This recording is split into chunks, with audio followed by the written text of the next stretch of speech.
terima kasih atas kesempatan yang diberikan kepada saya. Perkenalkan, nama saya Delvina Sele, kelas 11 MIA 1.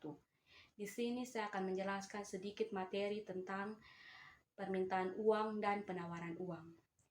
Inflasi dan deflasi sangat berkaitan dengan jumlah uang yang beredar di masyarakat.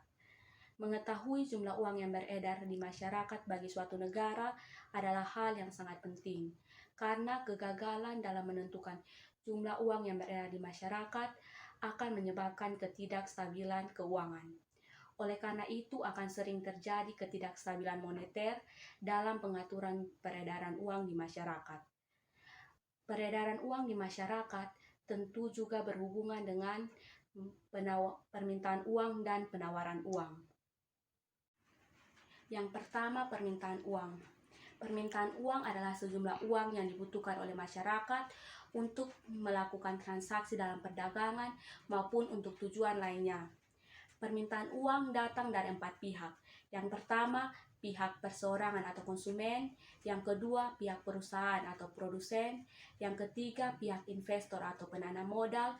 Dan yang keempat, pihak pemerintah yang dapat bertindak sebagai konsumen, produsen, dan pengatur.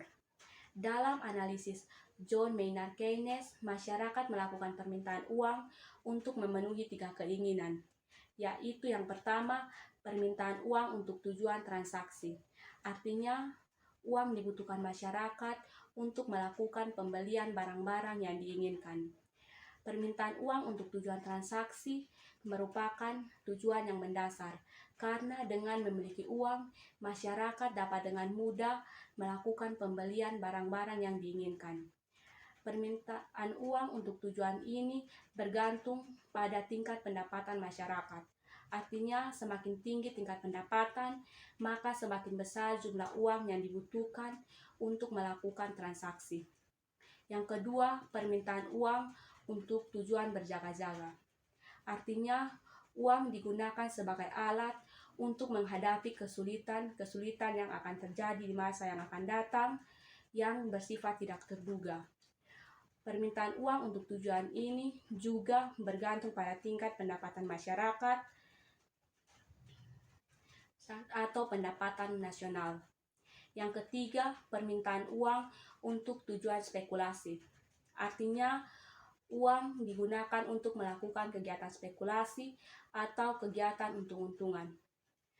Uang kas diinginkan untuk melakukan kegiatan spekulasi pada tingkat bunga yang akan datang.